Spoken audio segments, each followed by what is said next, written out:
Assalamualaikum warahmatullahi wabarakatuh. Saya Mira Widya Ratnasari, calon guru penggerak angkatan 8 dari SD Negeri 2 Undaan, Kabupaten Malang. Akan memaparkan tugas koneksi antar materi modul 1.4 Budaya Positif. Selamat menyaksikan. Berikut kesimpulan mengenai peran saya dalam menciptakan budaya positif di sekolah. Keterkaitannya dengan materi sebelumnya, yaitu filosofi pendidikan Ki Hajar Dewantara, nilai dan peran guru penggerak, serta visi guru penggerak. Profil pelajar Pancasila diharapkan menjadi pegangan untuk para pendidik di ruang belajar yang lebih kecil. Profil ini tidak hanya dimiliki oleh murid berprestasi secara akademik atau murid yang menonjol dalam bakat lainnya. Profil pelajar Pancasila ini diharapkan dimiliki oleh seluruh murid kita di dalam kelas. Kaitannya, visi guru dengan pemikiran Ki Hajar Dewantara adalah pendidik wajib menerapkan konsep pemikiran dari Ki Hajar Dewantara dengan memberikan teladan hidup dan kehidupan, mendampingi anak dengan rasa menyenangkan, memberikan semangat untuk tumbuh dan berkembang sesuai kodrat alam dan zamannya, serta memberikan dukungan dan mendorong anak dengan kepercayaan dirinya menjemput kebahagiaan hidup. Terpenting yang harus dilakukan seorang guru adalah menghormati dan memperlakukan anak dengan sebaik-baiknya sesuai kodratnya, melayani mereka dengan setulus hati, menuntun mereka menjadi pribadi yang terampil, berakhlak mulia dan bijaksana, sehingga mereka akan mencapai kebahagiaan dan keselamatan. Dengan demikian, visi diri atau visi guru penggerak harus sejalan dengan pemikiran Ki Hajar Dewantara tersebut. Terkaitan visi dengan nilai dan peran guru penggerak adalah visi harus mampu mencerminkan nilai dan peran dari guru penggerak untuk mewujudkan profil pelajar Pancasila.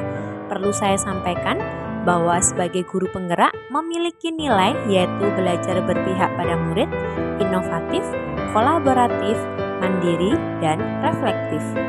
Jika pendidik sudah menerapkan nilai dan peran guru penggerak dalam proses pembelajaran dan ingin mewujudkan visi guru penggerak memerlukan inquiry apresiatif yang terjabarkan dalam metode Bagja. Filosofi pemikiran Ki Hajar Dewantara yang didukung dengan nilai dan peran guru serta diterapkan dengan visi yang terjabarkan dalam strategi Bagja akan melahirkan budaya positif di sekolah. Budaya positif tersebut dapat dijalankan dengan menerapkan konsep-konsep inti seperti disiplin positif, motivasi perilaku manusia, hukuman dan penghargaan, posisi kontrol restitusi, keyakinan sekolah atau kelas, serta segitiga restitusi dalam penyelesaian masalah. Pertama, disiplin positif. Membentuk disiplin positif di lingkungan kelas diperlukan keyakinan kelas.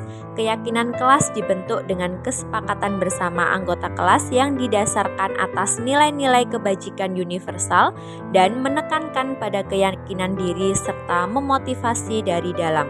Seseorang akan lebih tergerak dan bersemangat untuk menjalankan keyakinannya daripada hanya sekedar mengikuti serangkaian peraturan tertulis tanpa makna.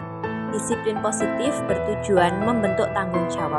Melalui disiplin positif, pengajar menuntun anak didik mempunyai perilaku tanggung jawab dan berdasarkan tindakan atau nilai-nilai profil pelajar Pancasila inilah tujuan akhir berdasarkan pendidikan disiplin positif.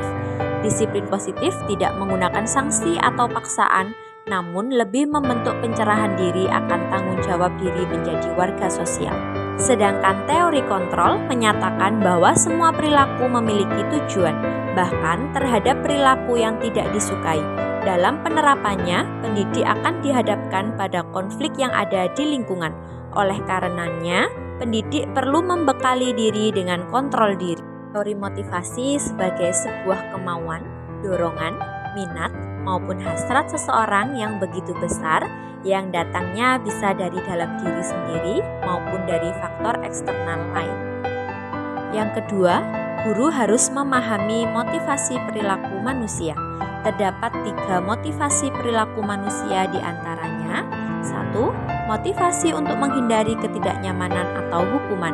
2. Motivasi untuk mendapatkan imbalan atau penghargaan dari orang lain. Dan yang terakhir, motivasi untuk menjadi orang yang mereka inginkan dan menghargai diri sendiri dengan nilai-nilai yang mereka percaya. Motivasi untuk menghindari ketidaknyamanan atau hukuman motivasi untuk mendapatkan imbalan atau penghargaan dari orang lain, maka motivasi yang ada dalam diri anak masih berasal dari motivasi eksternal. Sehingga guru berupaya untuk dapat menumbuhkan motivasi internal dalam diri siswa agar dapat memunculkan motivasi internal untuk menjadi orang yang mereka inginkan dan menghargai diri sendiri dengan nilai-nilai yang mereka percaya. Sebaiknya hindari hukuman dan pemberian penghargaan yang berlebihan agar meminimalisir motivasi eksternal dalam diri murid. Yang ketiga, posisi kontrol seorang guru. Terdapat 5 posisi kontrol seorang guru, yaitu sebagai penghukum, pembuat merasa bersalah, sebagai teman, pemantau, dan manajer. Di antara 5 posisi kontrol tersebut, sebaiknya seorang guru menggunakan posisi kontrol sebagai manajer. Posisi kontrol manajer memberikan kebebasan kepada siswa untuk menemukan diri mereka sendiri, bertanggung jawab atas masalah yang mereka hadapi, dan menemukan solusi terbaik. Sehingga nilai-nilai guru seperti kemandirian, inovasi, kolaborasi, kreativitas, dan berpihak pada siswa sangat sesuai dalam mendukung dengan posisi kontrol manajer. Guru dengan kualitas manajerial berarti dapat menerapkan nilai-nilai dan peran guru yang baik di kelas, sekolah, dan masyarakat. Yang keempat, pembuatan keyakinan sekolah atau kelas. Keyakinan merupakan suatu nilai-nilai keselamatan atau kesehatan, yaitu nilai-nilai kebajikan universal yang disepakati secara tersirat dan tersurat, lepas dari latar belakang suku, negara, bahasa, maupun agama. Nilai-nilai kebajikan yang menekankan pada keyakinan seseorang akan lebih memotivasi seseorang dari dalam. Seseorang akan lebih tergerak dan bersemangat untuk menjalankan keyakinannya daripada hanya sekedar mengikuti serangkaian peraturan tertulis tanpa makna. Pembentukan keyakinan sekolah atau kelas dengan cara mengubah kalimat-kalimat dalam bentuk negatif menjadi positif. Yang kelima, penerapan segitiga restitusi dalam penyelesaian masalah. Segitiga restitusi merupakan 3 langkah yang digunakan untuk melakukan restitusi. Proses 3 tahapan tersebut didasarkan pada prinsip-prinsip utama dari teori kontrol, yaitu menstabilkan identitas teori kontrolnya. Kita semua akan melakukan hal terbaik yang bisa kita lakukan. Yang kedua, validasi tindakan yang salah. Teori kontrolnya semua perilaku memiliki alasan. Dan yang ketiga, menanyakan keyakinan teori kontrolnya. Kita semua memiliki motivasi internal. Di konsep yang sudah dijabarkan tersebut, yang paling menarik bagi saya dan di luar dugaan adalah masalah pemberian penghargaan. Memberikan penghargaan hampir sama nilainya dengan menghukum seseorang. Padahal tujuan kita memberikan penghargaan untuk memotivasi siswa agar lebih semangat mencapai target yang diberikan. Selain itu, yang di luar dugaan adalah 5 posisi kontrol. Ternyata selama ini kita sering berada di posisi penghukum dan juga posisi pembuat rasa bersalah. Menurut kita itulah tindakan yang tepat agar murid berubah. Ternyata itu tidak benar. Bahan yang terjadi pada cara berpikir saya dalam menciptakan budaya positif di kelas maupun di sekolah. Dari materi yang sudah saya pelajari dan telaah, saya pribadi berpikir bahwa untuk menciptakan budaya positif di kelas maupun di sekolah harus melibatkan siswa dalam merencanakan hingga melaksanakan budaya positif dengan harapan mewujudkan kelas atau sekolah yang nyaman, aman, positif berdasarkan keyakinan kelas atau sekolah yang kita yakini bersama. Selain itu, saya lebih mampu menahan emosi saya ketika menghadapi siswa yang melakukan indisipliner. Pengalaman seperti apakah yang pernah saya alami terkait penerapan konsep-konsep inti dalam modul budaya positif baik di lingkup kelas maupun sekolah saya? Pengalaman yang saya alami dalam penerapan konsep modul budaya positif ini yaitu pada saat saya mempunyai keinginan untuk menyelesaikan permasalahan pelanggaran yang telah dilakukan oleh peserta didik, yaitu saya meletakkan posisi saya sebagai manajer. Terkadang sikap saya berbenturan dengan budaya sekolah yang terbiasa menghukum siswa sebagai langkah ampuh selama ini untuk membentuk disiplin peserta didik. Apa yang saya lakukan dianggap suatu hal mustahil untuk diterapkan di sekolah. Karena diancam dengan hukuman, murid tidak berubah apalagi tidak diberi hukuman sama sekali. Maka dari itu, saya memerlukan pendekatan khusus dalam mensosialisasikan ini kepada teman sejawat. Bagaimanakah perasaan saya ketika mengalami hal-hal tersebut? Perasaan saya lebih tertantang untuk mengimplementasikan posisi guru sebagai manajer dan menerangkan segitiga restitusi dalam menyelesaikan beberapa kasus indisipliner peserta didik. Karena dengan menempatkan kepada peserta didik untuk melatih mempertanggungjawabkan perilaku dan mendukung menemukan solusi adalah permasalahannya. Menurut saya, terkait pengalaman dalam penerapan konsep-konsep tersebut, hal apa sajakah yang sudah baik, adakah yang perlu diperbaiki? Menurut saya, yang sudah baik adalah saya sudah mencoba menerapkan konsep tersebut sehubungan dengan siswa saya yang melakukan indisipliner. Saya sudah mulai menyelesaikan masalah dengan menerapkan segitiga restitusi, namun yang perlu saya perbaiki adalah saya akan menyusun kesepakatan kelas bersama murid saya sehingga lebih memudahkan saya dalam menerapkan segitiga restitusi ini.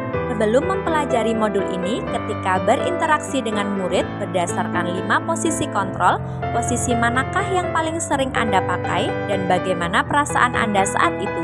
Setelah mempelajari modul ini, posisi apa yang Anda pakai dan bagaimana perasaan Anda sekarang? Apa perbedaannya? Ini, posisi kontrol yang sering saya terapkan adalah sebagai penghukum dan pembuat rasa bersalah. Menurut perasaan saya saat itu, posisi itulah yang cocok dilakukan agar murid jerah dan tidak mengulangi lagi perbuatannya. Saya melakukan terkadang dengan emosi yang meledak-ledak, sehingga saya merasa sangat jauh dengan murid saya. Namun setelah mempelajari modul ini, saya memakai posisi sebagai manajer. Perasaan saya setelah melakukannya, saya seperti orang yang sangat bijaksana dan perhatian kepada murid saya. Perbedaan yang saya rasakan ketika menerapkan posisi sebagai penghukum, murid saya semakin jauh dengan saya. Mungkin mereka menganggap saya musuh sehingga ada rasa dendam. Semakin sulit untuk mengendalikannya. Setelah menerapkan posisi sebagai manajer, saya merasa lebih dekat dengan murid saya dan saya lebih mudah mengendalikannya. Belum mempelajari modul ini, pernahkah Anda menerapkan segitiga restitusi ketika menghadapi permasalahan murid Anda? Jika iya, tahap mana yang Anda praktekkan dan bagaimana Anda mempraktekannya? Pernah, tapi saya melakukan tidak secara keseluruhan. Yang sering saya lakukan adalah validasi tindakan yang salah. Saya bertanya kepada murid apa yang dia lakukan dan bertanya, tahukah murid apa yang dilakukan itu salah? Kalau sudah tahu, berarti murid harus dihukum dan diberi sanksi sesuai dengan peraturan sekolah.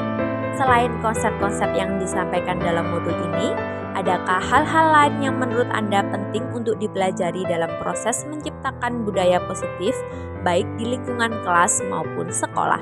Hal yang menurut saya sangat penting untuk mewujudkan budaya positif di lingkungan kelas atau sekolah, yaitu bagaimana cara menjalin kerjasama dengan orang tua murid agar bisa membersamai murid di rumah untuk menumbuhkan budaya positif di dalam diri murid.